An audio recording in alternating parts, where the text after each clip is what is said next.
Hi everyone and welcome to another stroke analysis with Coach Meike. Today we're going to look at Dre's backhand. He's a 3-0 player and let's jump right into it. First thing that I'm always starting with is the athletic ready position. So he's got that perfect. You see that he's got a split step here. We're going to start with a look from the view from the side. Let's look at the first thing here at his grip. So the bottom hand, his right hand, is in a continental grip, and his left hand is in an Eastern forehand grip. So the left hand is an Eastern forehand grip. So that is really good. I like to teach it that way because it makes so many things easier to change into a slice, and you only have one major change to your forehand. Everything else, your volleys, your overheads, you are in the proper bottom hand grip. So I like to teach that a lot. So let's look at the next pieces here. So he's got a good unit turn here. You see the left shoulder, left hip going back, racket goes back in sync. So that's exactly what we want. And then I would like to have a little bit more of a lower loop. In his preparation, as we wanted, the racket head is above his wrists. So right here, so that is really good. But because he's a really, really tall player, he's about 6'5", he is still a little upright.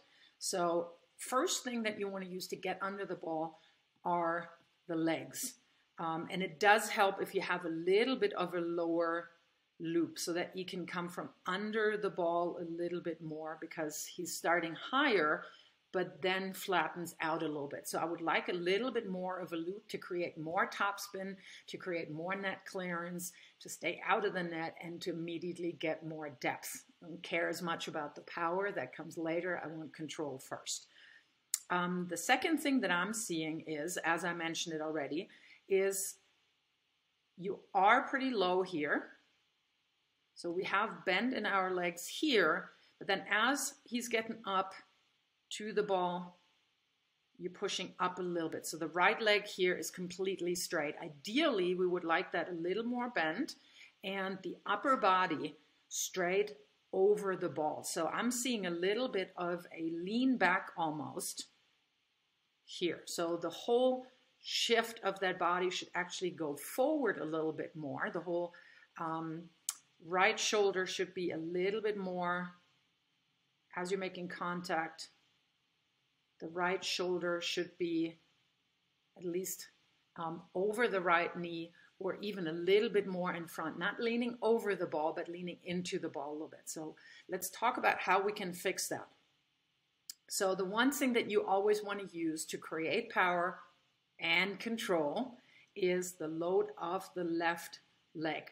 So that the outside leg, left leg, for a right-handed player on the backhand. So we're seeing that there is some load here, and you see that there's no weight on the right foot. So we do load here, or he loads there, I'm not loading. And then there is a clear shift of body weight into the ball. But I would like to have that whole center of gravity lower. So ideally, just a lower base, and then you can stride into that ball with more balance and with a lot more control. So other than that, the contact point is in front of your center of gravity. It's in front of your right foot. That's good.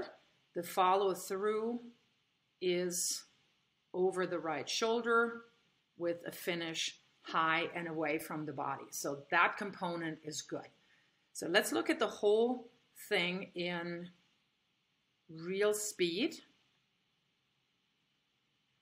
And there's one more. So I think on the second shot here, the balance is a little bit better. The body transfer goes a little bit more into the ball.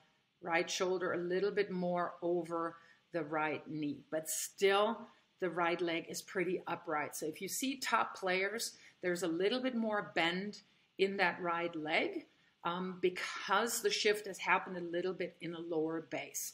And again, when you're a little lower, you can get under the ball a lot better, have a steeper swing, which creates more topspin, again, more net clearance and more depth. Other than that, the contact point is between hip and shoulder, so the height of the contact point is great, and that's where we want to keep it. So let's look at the backhand from the back. So again, really good ready position, good low ready position, very active here. The unit turn is good, left shoulder, left hip, and the racket come around in one as a unit, hence the term unit turn. And the preparation is good. And this is where I would like a little bit of a lower piece of that loop. Again, racket face is over the wrist in the preparation. That's exactly what we want. And by using your legs a lot more, again, tall guy, you want to initiate that lower loop and pronounce that loop a little bit more because that's getting pretty flat. And on this ball, you're actually sideways a little too far from the ball. So one thing there that we can work on and need to work on is to, again, use the left leg, the outside leg, to load and to load behind the incoming ball. So when you hear that cue, get behind the ball, try to get your left leg a little bit more out so that your entire body can then stride into the shot a little bit more. But again, Dre is a 3-0 player. He's just started playing. He was a Division II basketball player, so clearly a very athletic guy, and he's picking up things incredibly fast. So I don't see any issues learning that. And the entire body needs to drop a little lower here. And then see here a little bit more. I would like a little bit more extension forward before you're coming around.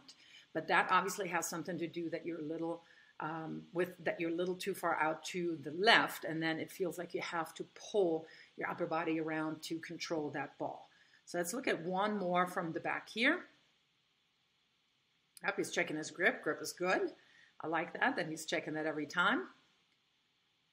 So again, getting behind the ball.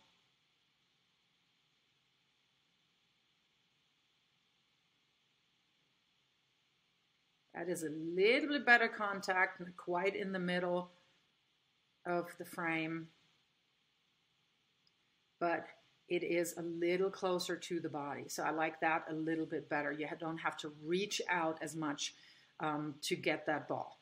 So the second thing again, little bit longer until your left arm is almost extended, and only then do you break and come around. You break your elbows and you come around. And I think I'm seeing that here. That's just a little too early there.